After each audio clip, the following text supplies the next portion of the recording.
We even did a COVID/COVID testing pop-up at a nightclub. Oh man, that is awesome. That rocks. Oh, that is so cool. That is thinking outside of the box, folks. I love that. Oh man, I so love that.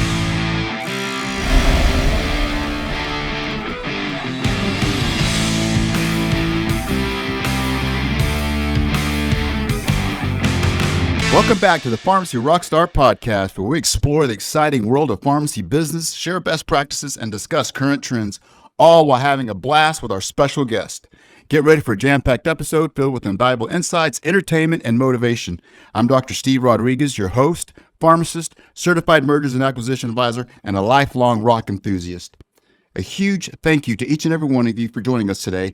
Don't forget to leave a comment, show some love by rocking that like button, and subscribe to our channel for more exciting content.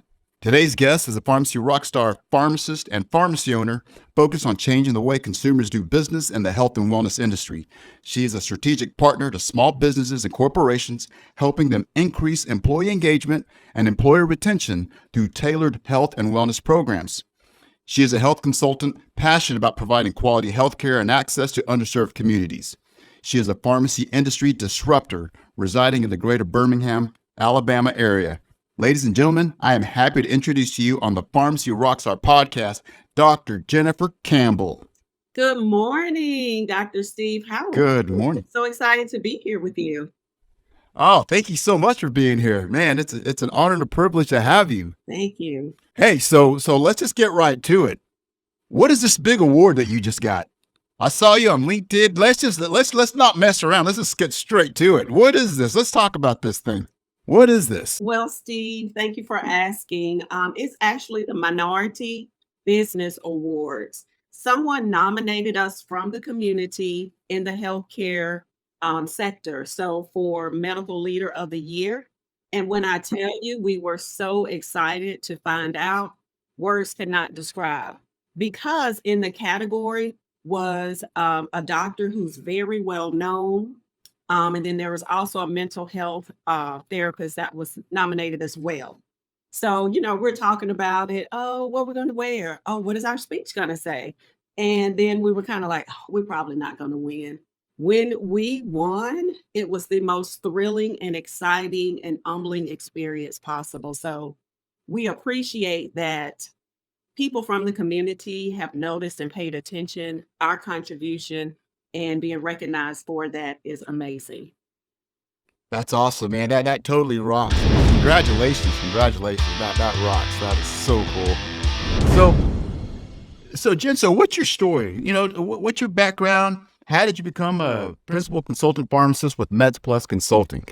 All right. So I'm gonna take you back a little bit. I graduated from pharmacy school in 2000. So I've been in the pharmacy game over 20 years. Started in Just a baby. Just a baby. Thank you. So, of course, I always knew I wanted to work in retail community pharmacy. Had a brilliant career with that. Then I wanted to be able to move up in the company, and I did just that, going through the different steps of emerging leader. It was very rewarding because then I was able to develop pharmacists to better serve their patients. Very satisfying. Then I moved up the next rung on the ladder, and that was for district manager or district leader. At that point, I was responsible for the entire store. Now, that I could say transition was challenging. However, it was rewarding as well. Then changes happened in the structure, and I was no longer with that company. So I decided to reskill myself on the clinical side, stayed in contact with my now business partner, and we were both unsatisfied with the way patient care was happening from our perspective. So we got together and we founded Medsplus Consulting. Our initial strategy was working with physicians' offices with their difficult patients, helping them to reach their outcomes. We also were working full time at the time while we built the company back in 2018. So it's been a passion project for us. And the most unique part about it is when COVID hit in 2020, it changed the trajectory for us in an amazing way. So, Yeah. In what way? How so? so the way that happened was we were um, working with a particular physician, actually an internal medicine and pediatrician. She was double board certified or is. Once the vaccines became available in 2021, there was a need to get the vaccines in the inner city communities. So we were actually contacted by our county commissioner, and then we got in contact with the county health department.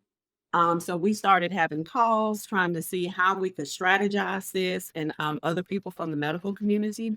So it was very, it pretty much, we had to make a decision at that time. Are we going to continue to work the full time job and do this on the side? Or are we really going to take this mission and vision that we have and go full force with it? And at that time, we made that decision to go full force with it. So we set up community COVID vaccine clinics. Once people saw what we were doing, we got pulled to other locations. So we were in churches, community centers. We even did a COVID testing pop up at a nightclub. Oh man, that is awesome. That rocks. Oh, that is so cool. That is thinking outside of the box, folks. I love that. Oh man, I so love that. Holy cow. I mean, that right there, oh, that's so rocks because that's called doing whatever it takes. That's thinking outside the box. I mean, that's what big thinkers do. Man, Jen, I love that. That is so awesome. Thank you for doing that. And you know what? That reaction is what we received, so much so the local news station, we had to go to the nightclub that morning. We did a story on it that we would be there later that night. So we were there probably from 9 to midnight. And it was in June or July. It was because it was kind of warm outside, but Yeah, yeah. that's what we did. And Where was this at? this was Like, what city was this? this is in Birmingham, downtown Birmingham. In Birmingham. The name of the club Wow. was called it's called Platinum Club. Okay. Yeah.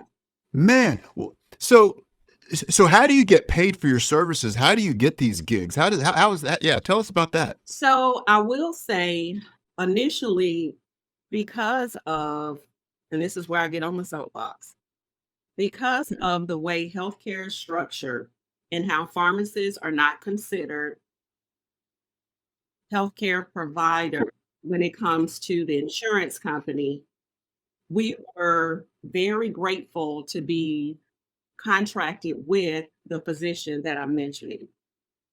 So with that physician, we were able to partner. We used her billing system and we were able to be compensated in that way. As the demand increased, for those that could, we would definitely charge an on-site fee. But if we were at a church or somewhere with a nonprofit, um, we pretty much did those services in time. Yeah, that's one of the things that drives me crazy about our healthcare system.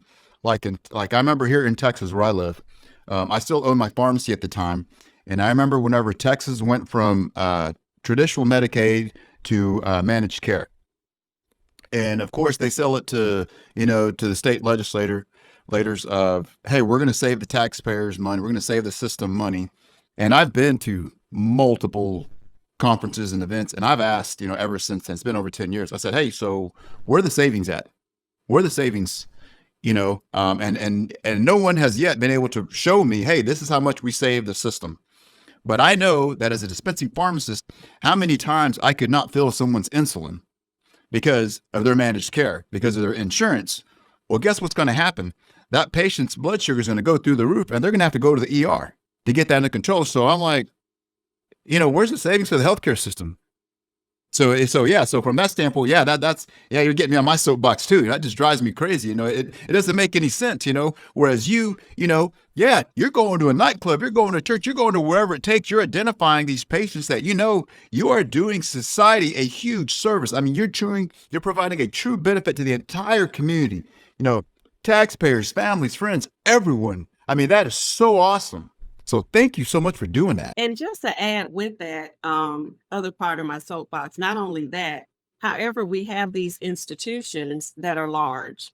They're great at what they do. But one thing that's lacking is that institution is there for people to come to. There's nobody that's there to go out and communicate to those people to people that need preventative services.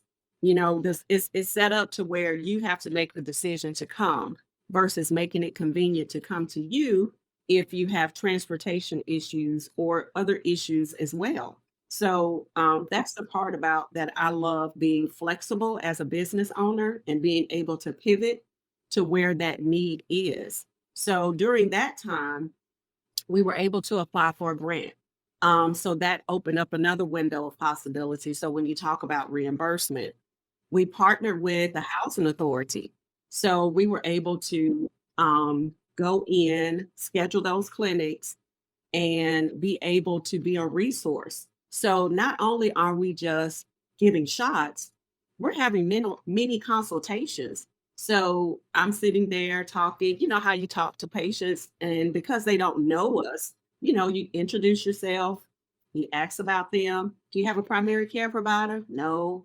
I hadn't been to the doctor in so many years. So then you try to give them information while you have their attention they came for one thing, but we wanted to be able to give them much more. We developed that relationship with the housing authority. So it's being put in those different places and spaces. We're meeting more and more people. So I always say we have a grassroots effect to our business because we didn't purchase a pharmacy or start working in a pharmacy and then buy into ownership. We're pretty much grassroots gaining our patients through community events, social media, and being able to, you know, grow the Medsplus family. Wow, that is awesome. Well, look, you mentioned a word that we hear this a lot, not just in healthcare, but just in society in general. And I'd like for you to expand on this if you could. But when you use the term inner city, a lot of people hear that and they don't really understand what that means. Do you mind elaborate? Like, what does that mean? Like, when someone says, "Hey, inner city," like, what are we talking about here? Like, what are the issues? What? So, yeah, thank you for bringing that up because, you know, a lot of inner cities are the metroplex of that city and they're alive and vibrant. So, I guess a better word for that would be in some of our lower income communities that have been marginalized in the past, where they may be what you would call a food desert or food insecure, or where there may not be readily available access to care or health care there. So when I'm saying inner city, I'm talking about our lower income community, mostly our people of color, Black, Hispanic, and making sure the services are there that they need. And we know during that time there was a big mistrust factor. So we wanted to be able to address the myths that were going around, be able to have them to see someone that looks like them, and to be able to address their concerns that they had and not to dismiss them. So we were very intentional with if there was some hesitation, even though they were there and even willing to get the shot, but being able to correct any misconceptions or misinformation that was sprawled all over social media so that maybe they can go back and, you know, speak to a family member or a friend to help get the right information out there. So we were intentional about that as well. Yeah, no, that's great. Because I mean, not just for you know, um, inner city or I mean, for everybody, education is the key. I mean, all walks of life. I mean, education is the key. I mean, the more informed people are, I think the better off we're all going to be. Absolutely. And that's another area we've pivoted to as well. Because of our relationship with the county, they have a seniors division or senior citizens division. where they go into different senior centers and provide different activities. And one of those are the educational talks. So we're at least once a month or sometimes twice a month in a senior center giving talks. So we'll talk about heart health. We'll talk about how to age gracefully. One of the ones they wanted us to do at a senior center was neuropathies. That talk was so wanted and needed. We had to do 2 sessions back to back to fit everybody to be able to hear it. It was phenomenal. And that group, they asked very great questions. They were very engaged. And we've been in some, okay, so we've been in some senior centers where they ask great questions, and then there's some, okay, we had to break it down to really get them to understand what was going on, why they were taking different medications. But it's something that's so needed to where we have progressed with our learnings to where we're offering blister packs with our prescription medication specifically for seniors. And I had no idea, and I'm not saying anything against our patients, but in general, the literacy or the low level of literacy that is out there, particularly health literacy. Adherence packaging addresses all of that. Um, we are also helping caretakers, caregivers with their parents that live in another state. They would be coming in and getting their medication together for a month and trusting the parent to take it. So we are now taking care, helping them to take care of them. So we've been able to see from working with seniors, having these conversations of another need that's out there as well. So now we're making sure we get that message out to where this is an option. We don't have to wait until they get into a long term care facility. You deserve that care right here, right now. And people ask me, well, where did this come from? Well, why did you do that? So, as a consultant pharmacist in our state, you have to do your CE. And traditionally in pharmacy, consultant pharmacist is tied to a long term care facility. So, one time when I was at the CE, and we were going over all the rules and everything that you have to have in place and everything. I said, well, why is this care so great for people in a long term care facility, but people living at home? And as we know, our seniors are aging. By 2030, the seniors will be the largest population segment of the population. Why are we not as stringent with people who want to age in place at home? So it's kind of developed from there. And then I know NCPA, they have a long term care division. They had a webinar on long term care at home. So there is a segment that is growing in that direction. And we see that there is a great need for that. The seniors are able to live at home. It would be less expensive for the healthcare system. So that's a cost plus there. However, it needs to be mandated for the pharmacists to have better reimbursement because of the packaging. And then we need to do a check-in with them once a month. So that to me is where the focus needs to be, continue to be. And we've seen that with the health centers that have been popping up for seniors, where they can go in, get an appointment, where they only see people age 55 and up. We have different centers like that here locally as well.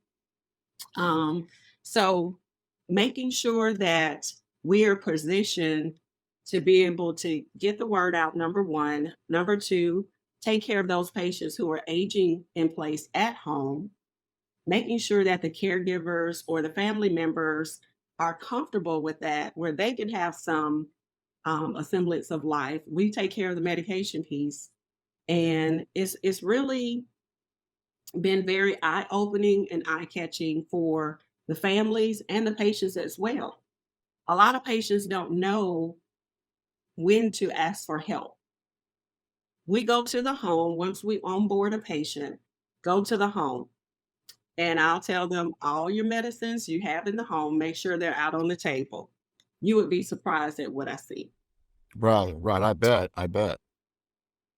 So I'll never forget the first one that I where I did this with, and we actually met her at a community event. And she was kind of groggy at the community event, trying to get a list of medications. Had a student at that time was trying to do a consultation. Her blood pressure was high, and we're following up with her after the event. So, and that's when I told her, I said, well, let me just come to the home and see what you have. So she had bottles from her local pharmacy with same medication, different manufacturer. So the pills look different. And as we know, a lot of seniors go by color Right, identification versus name. right. So she had doubled up. She had taken some medication that should have been at night, trazodone. Hmm. She had taken it that morning. Hence, that was the reason she seemed kind of loopy. She had other medications as well. So we got everything situated.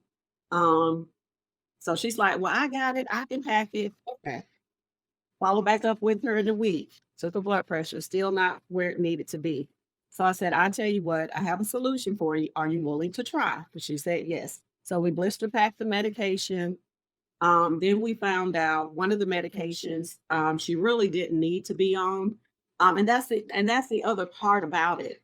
With in a long-term care facility, there would have already been a question about it because we have the beers list.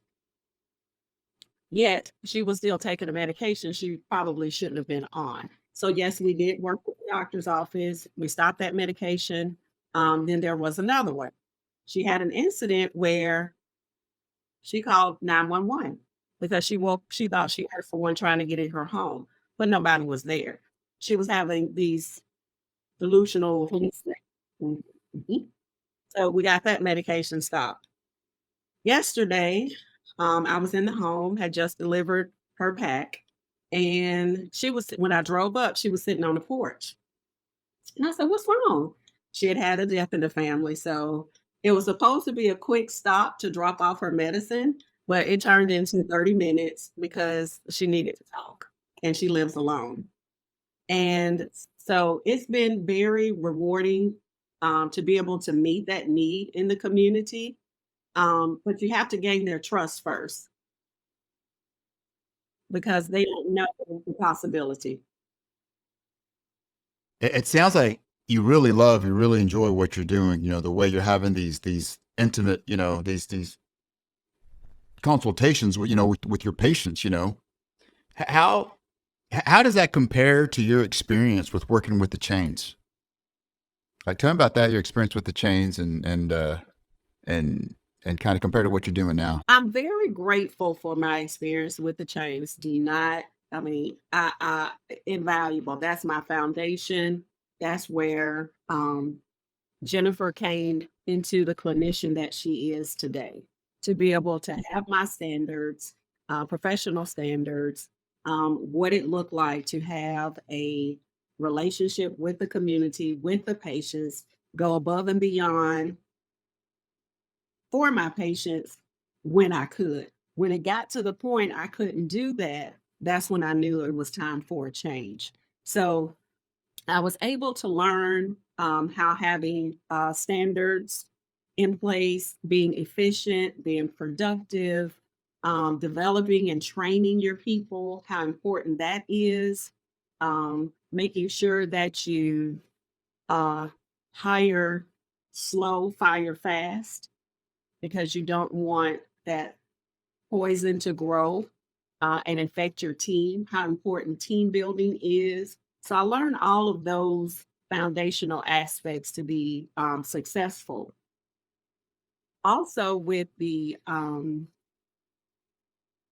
being able to, so one of the things that frustrated me was when so as we're in the community now, what frustrated me was when saw a change, I couldn't change it.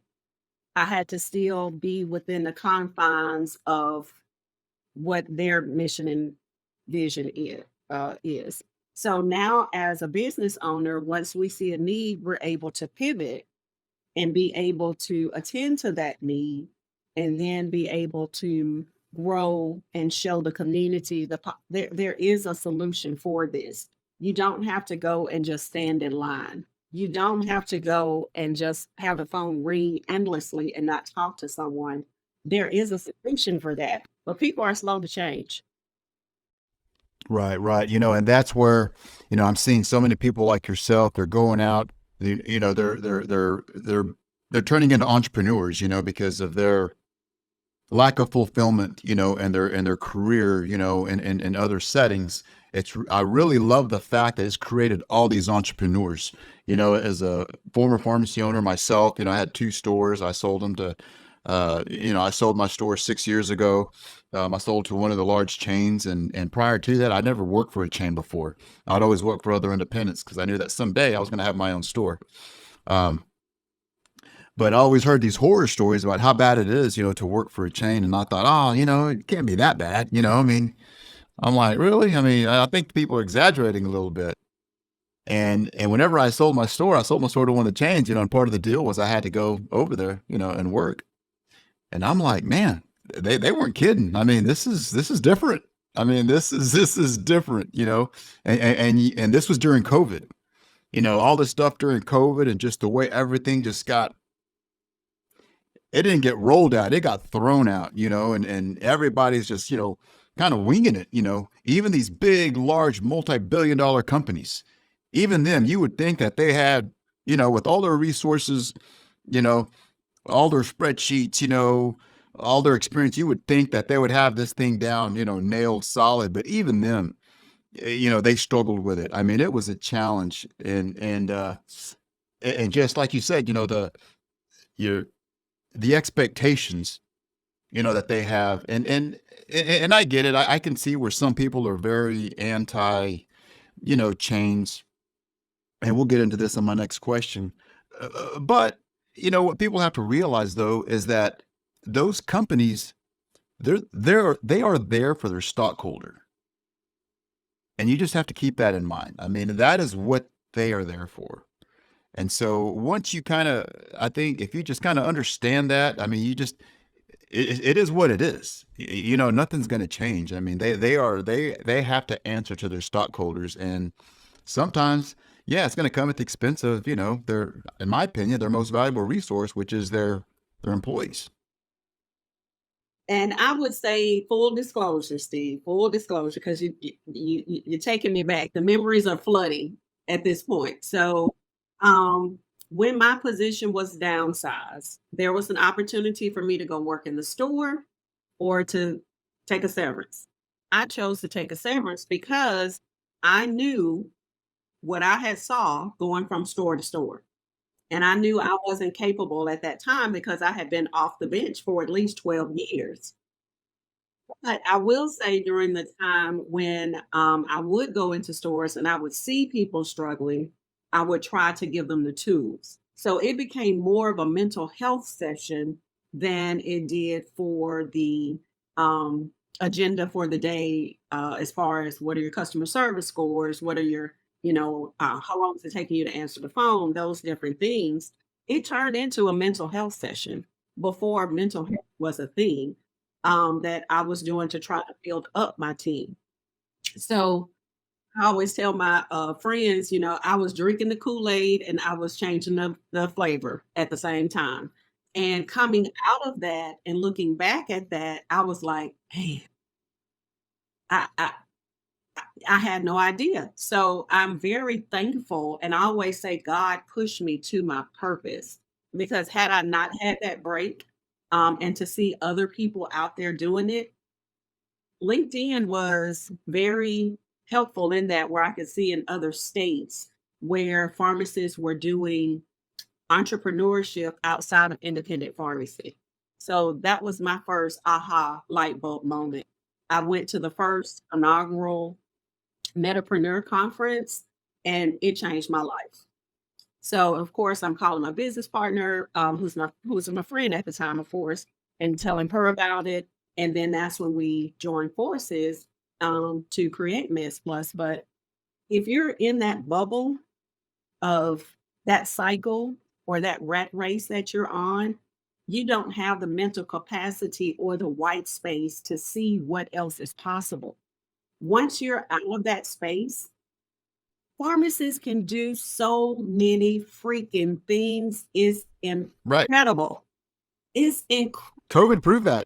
We can write. COVID proved that. Absolutely. Yes, COVID proved that. And being able to see that, and when we were in the community, we often, a lot of times, we were mistaken for medical doctors. They thought we had an actual clinic because we were doing point of care testing. And we're explaining to them this is what pharmacists can do. So I really did appreciate that part of COVID where we could educate the public of all of what pharmacists can do and not to pigeonhole us to behind the counter. But yeah, I was COVID Kool-Aid, and I'm so glad that I don't have to do that anymore. Yeah, no, that's awesome. I'm uh, at heart, I am a hospital clinical pharmacist at heart. I've always loved hospital pharmacy, clinical pharmacy. Before I graduated pharmacy school, I was set to do the whole residency route, go to hospital, clinical pharmacy, just because I've always loved that. And I love being a pharmacy owner, but the practice of pharmacy, I like that clinical inpatient, that's just my love, in the profession. But I also love, being a business owner, being a pharmacy owner. So that's why what I do now, I can still practice hospital clinical pharmacy, practice as an entrepreneur, with Buy Sell RX, my pharmacy brokerage company, where I'm trying to get people to understand, just like you're saying, there's other opportunities for you besides working for the big chains. You can go start your own business. I mean, owning your own pharmacy, it is more possible than you think. I mean, there is financing to help people. You can now buy a pharmacy with zero money out of pocket. Those opportunities are out there. Now, not everyone is going to qualify for it. I mean, you got to know what you're doing. It's got to be the right situation. But there are opportunities now through the SBA where any of you that have questions about that, please contact me. Okay, visit me at buysellrx.com, and I can hook you up with people that can help you get financing for a loan to acquire an existing pharmacy with little to no money out of pocket. I mean, those opportunities are out there. And now one of my colleagues recently told me that there's a financing program out there. I believe it's through the SBA. I know it's federally backed, but it is for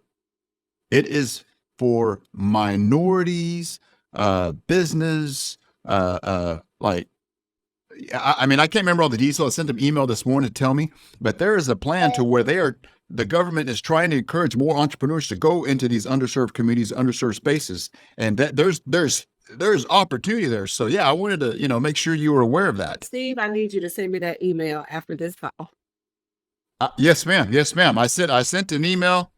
Let me check my phone right now, but I emailed my contact this morning and I said, hey, I've got a heavy hitter coming on the Rockstar podcast. Yeah, he hasn't seen it. He hasn't got back to me yet. But yeah, I will give you his contact information after the show. Absolutely. Yeah, because that's one of the things I like. So not only did we receive the Minority Business Award here in Birmingham, Alabama, I was so grateful. We were featured in an article in the Birmingham Times. And the Birmingham Times is a Black media outlet newspaper that's been around for a long time here in the Birmingham community. And one of the things they asked was, why did we choose downtown Birmingham for our location? Because we had been in the community, we've served patients on the west side, east side, north side, south side. So we wanted to be centrally located because, once you establish yourself in a neighborhood, it's like people think that if I don't live in that neighborhood, I can't go to that pharmacy or something. So we wanted to be centrally located so we can still reach out to those different communities we serve. Now, we know that there's opportunity for us to do it again. So being able to have that information is going to be vital for our growth. So I definitely do appreciate you bringing that up and sharing, especially anyone else can use that information also. I am so pro small business, I mean, it is. If I could encourage, I encourage everyone, if you have an opportunity to work for yourself, provide for your community, provide for your families. I mean, man, go for it. I mean, I am going to help everyone and anyone do that. I mean, I'm just so pro small business. I just love that. And I want to help anybody in any way that I can. And especially when I see people like you, just these outside the box thinkers, people that are willing to do whatever it takes. I mean, man, I love that. I mean, dang, I just can't get over that. Yeah. Throwing up a clinic at a nightclub, man, that is awesome. I just think that is awesome. That is just so awesome. Love it. Love it. That is great. That is great. So yeah, no. So man, I just got to ask you. So the name of this podcast is the Pharmacy Rockstar Podcast. You are obviously a rock star. That's why you're on the show. That's why my team. That's why they identified you to come on the show. You are a rock star. What is that's by my definition. What is your definition of a rock star? Like a rock star in business and life, like what is your definition? That is an excellent question.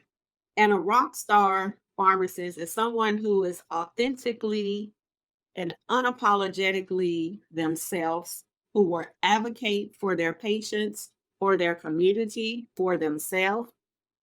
Innovators, disruptors. Why do we have to do it like that? Why is this the way it is? How come our patients aren't getting better? Why are we giving these senior citizens 90-day supplies of prescriptions, and then Medsplus comes in and we're like, let's package that up. Let's put this to the side because this is an error waiting to happen. This is an adverse effect waiting to happen. This is a hospitalization ER visit waiting to happen. We need to be advocating, questioning. That's what a rock star pharmacist is. Not accepting the status quo, but standing on what you've learned, what you see, what you believe in, and willing to make a change or challenge that change. And if they don't want to listen, do it yourself. Yeah, man. Love that. Love that. So besides you and your partner, y'all are rock stars. Do you work with other rock stars, in the industry? Absolutely. We have one that's local who has started a clinic-based pharmacy as well. Her model is similar, but different than ours. She's a rock star. So let me give a shout out to my business partner, Dr. Pauline Long. All right, Pauline Long. Yes, awesome rock star. We met in 2001. She was my first pharmacy intern I hired. So we have that history. Nice. Another one that I mentioned that's here in Birmingham, Dr. Elena Alexander. She's a rock star. Nice. Elena Alexander. Okay. We follow, and another one that we admire from afar, Dr. Amina Abukar. Amina Abukar. Okay. All right. I want to say North Carolina. Okay. Nice.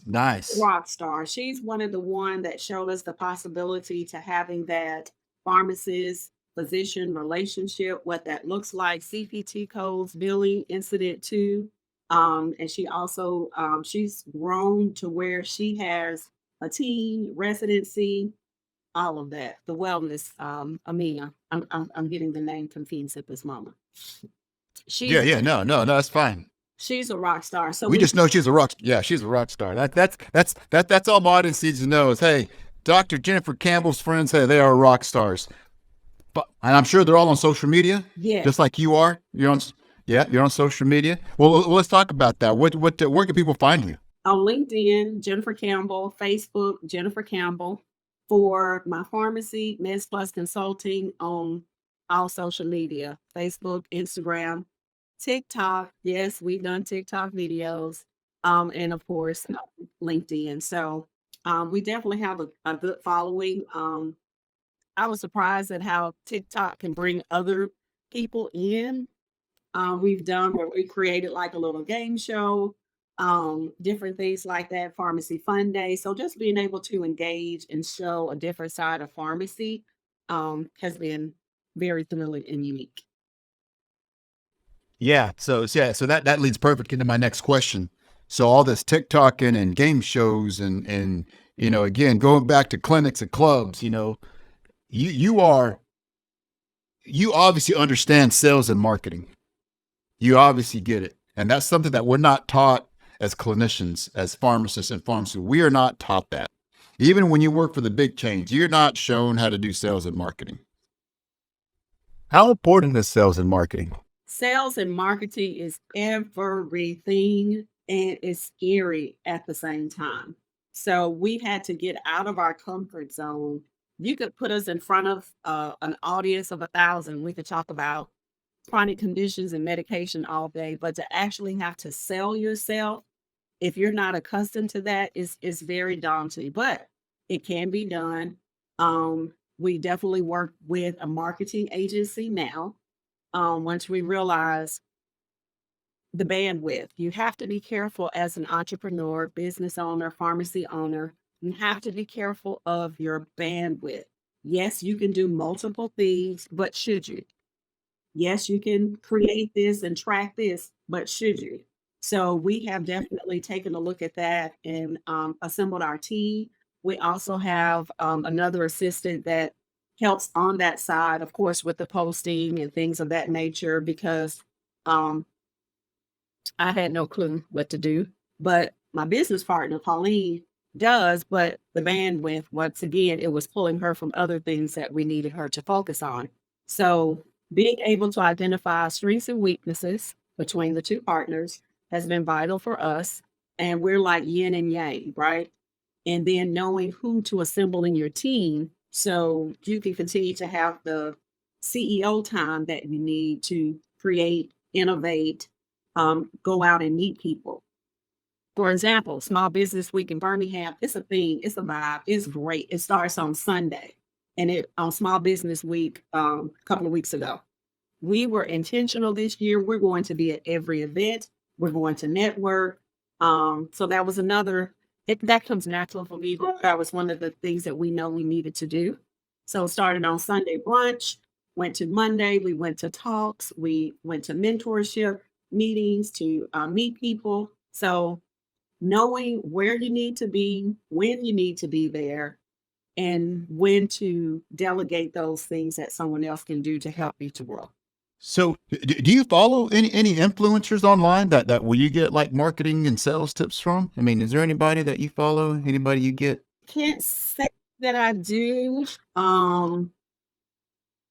gonna sound corny, but not for marketing. No, not for marketing and sales. Maybe I should. I just saw did meal prep. Okay, yeah, no, that's fine. No, that's fine. Well, let me ask you this. So in business, we all got to have a business plan for our business, right? So how important is an exit strategy for a business? That is a very good question because as a small minority business, we're able to work with a prominent law firm. And so we've recently talked about structuring if one of us decides to go out of the business, if something tragically, unfortunately happens to one of us. So we've definitely made those concerns known. Yeah, having an exit strategy is important. And we were able to discuss that because the work and time that you built and the legacy, you want that to be maintained and protected. So I definitely, it is very important for a business owner to have not only an exit strategy, but a legacy strategy as well. Absolutely. And whenever you're ready for that 8-figure exit, I'm your guy. Let me broker that deal for you. I am your guy. I'll happily deliver an 8-figure exit for you. That's the goal. That's the target, right? Yeah. So You know,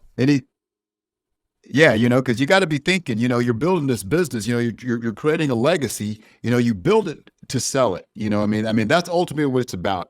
I was one of these pharmacists before I sold my store. I wasn't thinking about selling. I thought, you know what? Hey, whenever these chains come to town, I'm just going to keep kicking their butt and I'm going to keep this business forever. And I wasn't looking to sell. I never thought about it. mhm. But then once they realized that they couldn't take me out, they're like, well, we're gonna have to buy Steve out. And that's what they did, And so, there's a number on everything. There's anybody who says, oh, I'm not looking to sell, no, yeah, you're wasting your time. Like whenever I cold call independent pharmacy owners.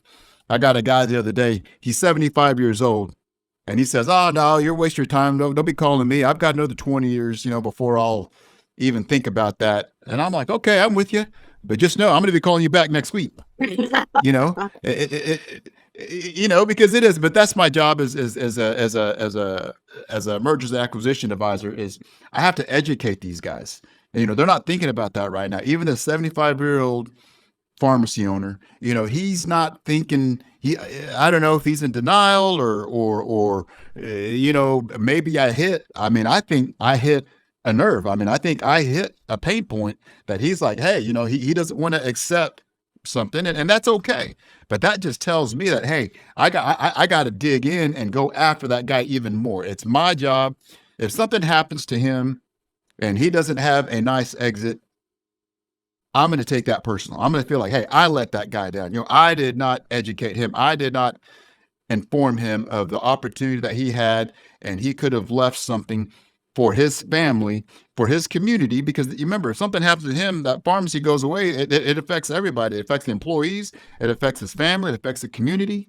So that's kind of my mission, what I'm trying to do, keep independent pharmacy alive and, keep working with entrepreneurs and just help everybody, expand their businesses. I mean, that's what I do, at Buy Sell RX. So yeah, whenever the time is right, I'm sure if you keep doing